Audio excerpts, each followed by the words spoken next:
C'était une nuit sombre et pluvieuse. Je roulais seul sur une route déserte, traversant une forêt dense. Les gouttes de pluie martelèrent violemment le pare-brise de ma voiture, résonnant dans le silence oppressant de la nuit. Je sentais une étrange tension s'emparer de moi, mais je ne pouvais pas l'expliquer.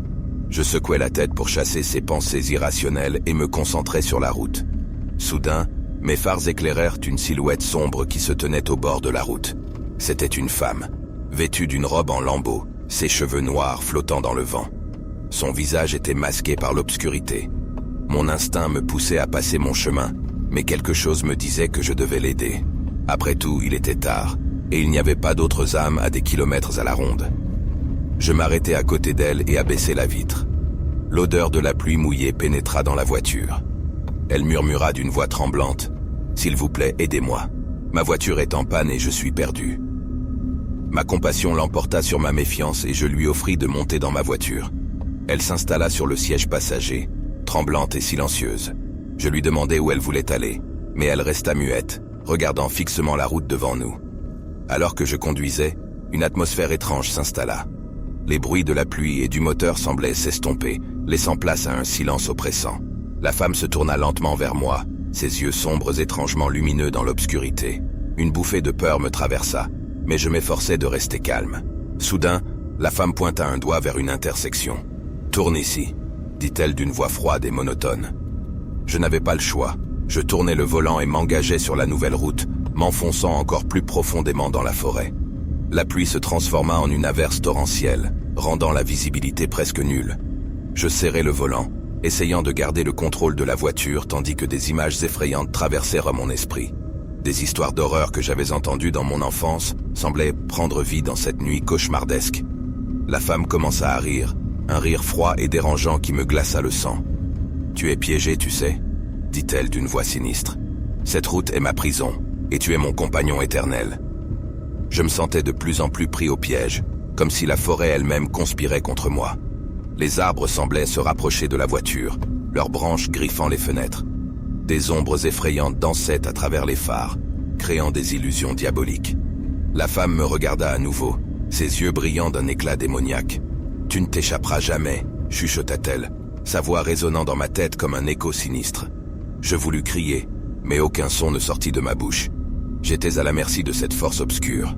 Alors que j'approchais d'un virage serré, ma vision se brouilla. La voiture dérapa, incontrôlable. Je sentis une secousse violente, puis plus rien. Le noir total. Quand je repris conscience, j'étais dans une clairière isolée. La pluie avait cessé, laissant place à un silence glaçant. Je regardais autour de moi, cherchant des signes de vie, mais il n'y avait rien. Juste la forêt sombre et oppressante. Je sortis de la voiture et appelai à l'aide, mais mes cris furent étouffés par le silence. Je marchais pendant des heures, essayant de trouver une route ou une maison, mais la forêt semblait sans fin, me conduisant en cercle. Des jours et des nuits passèrent, et je me sentais de plus en plus épuisé et désespéré. J'étais pris au piège, condamné à errer sans fin dans cette forêt maudite. Et depuis ce jour, je suis ici, un spectre parmi les arbres, condamné à revivre cette conduite de nuit cauchemardesque encore et encore.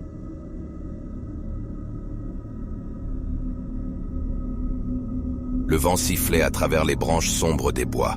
La lune éclairait faiblement le sentier étroit devant moi, alors que je m'aventurais plus profondément dans la forêt dense. Une légère brume flottait entre les arbres, ajoutant une aura mystérieuse à l'atmosphère déjà inquiétante.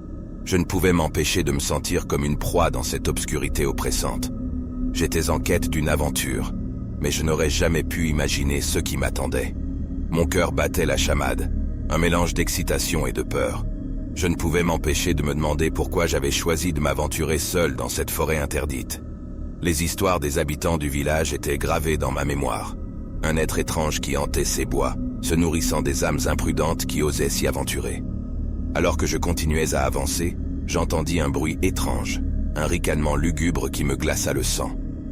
Mes pas se firent plus hésitants, mais ma curiosité était trop forte pour me faire rebrousser chemin. La lueur de la lune illuminait faiblement une clairière devant moi. Je m'approchais lentement, mes yeux scrutant les alentours, cherchant la moindre indication de cette créature mystérieuse.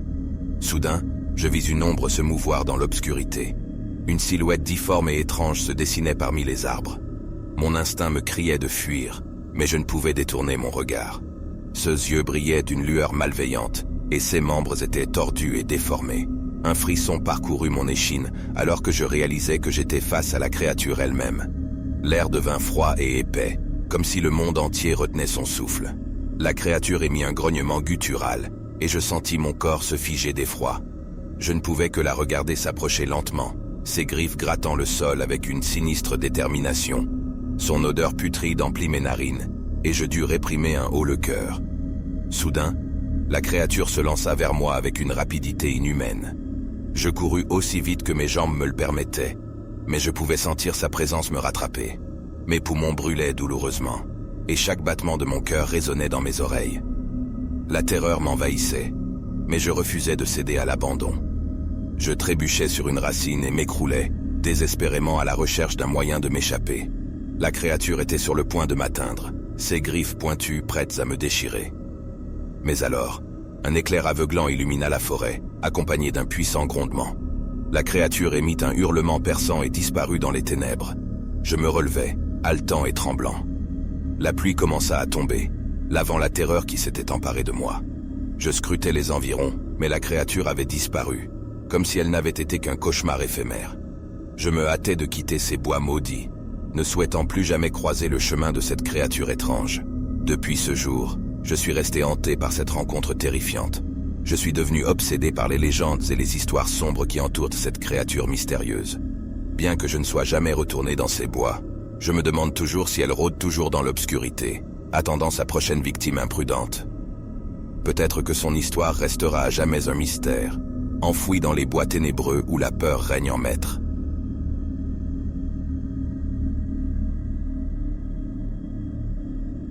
Je me souviens encore de cette nuit terrifiante passée dans les bois, lors de notre camping annuel. Tout avait commencé comme une escapade amusante entre amis, mais peu à peu, la nature tranquille du camping s'est transformée en une expérience d'horreur que je n'oublierai jamais. Nous étions un groupe de 5 amis, avides d'aventures et de sensations fortes. Nous avions choisi un petit camping isolé au cœur de la forêt, loin de toute civilisation. Les arbres majestueux et la lueur mystique de la lune donnaient une ambiance étrangement sereine à notre campement. Tout semblait parfait. Alors que la nuit s'installait, nous nous sommes assis autour d'un feu de camp, partageant des histoires et riant aux éclats. Mais peu à peu, une étrange sensation d'inquiétude s'est infiltrée parmi nous. Les bruits de la forêt semblaient de plus en plus sinistres, et le vent soufflait avec une intensité croissante. Nous avons tous senti que quelque chose n'allait pas, mais nous avons choisi de l'ignorer, persuadés que c'était simplement notre imagination qui nous jouait des tours. Soudain, une des tentes s'est mise à trembler violemment. Nous nous sommes précipités vers elle pour découvrir ce qui se passait. À l'intérieur, notre ami Eric était agité et pâle. Il balbutiait des mots incompréhensibles, affirmant avoir vu une silhouette effrayante rôder autour de notre campement. Nous avons essayé de le rassurer en lui disant que c'était probablement un animal sauvage, mais au fond de nous, nous sentions tous une présence maléfique. Le feu de camp avait maintenant perdu son éclat, remplacé par une lueur inquiétante. Les ombres dansaient sur les arbres environnants, créant des formes déformées qui semblaient se rapprocher de nous. Notre ambiance joviale avait laissé place à une tension palpable, chaque bruit nous faisant sursauter. Nous étions tous conscients que quelque chose de terrible allait se produire. Soudain, un hurlement déchirant déchira la nuit, suivi d'un silence glacial. Nous sommes restés immobiles, le cœur battant la chamade. Puis, un à un, nous avons commencé à entendre des pas lourds et précipités s'approchant de nous depuis toutes les directions. La panique s'est emparée de nous, et nous avons fui dans toutes les directions, cherchant désespérément un endroit sûr. Je me suis retrouvé seul dans l'obscurité totale, mon esprit rempli de terreur. J'ai continué à courir, m'éloignant du campement, espérant échapper à ce cauchemar. Mais peu importe où je me tournais, les sons sinistres semblaient me suivre. Je me suis caché derrière un arbre, priant pour que tout cela se termine. C'est alors que je l'ai vue.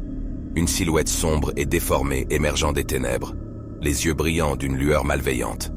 Elle se tenait là, me fixant avec un sourire tordu, et je savais que c'était la fin. La peur m'a submergé alors que la créature se rapprochait lentement, m'engloutissant dans les profondeurs de l'horreur. Et c'est ainsi que mon histoire dans ce camping de nuit a pris fin. Les détails précis restent flous dans ma mémoire, mais la terreur que j'ai ressentie cette nuit-là est restée gravée dans mon esprit à jamais. Je mets en garde tous ceux qui oseraient s'aventurer dans ces bois sombres et mystérieux, car il se peut que quelque chose de maléfique vous y attende, prêt à vous consumer dans les ténèbres.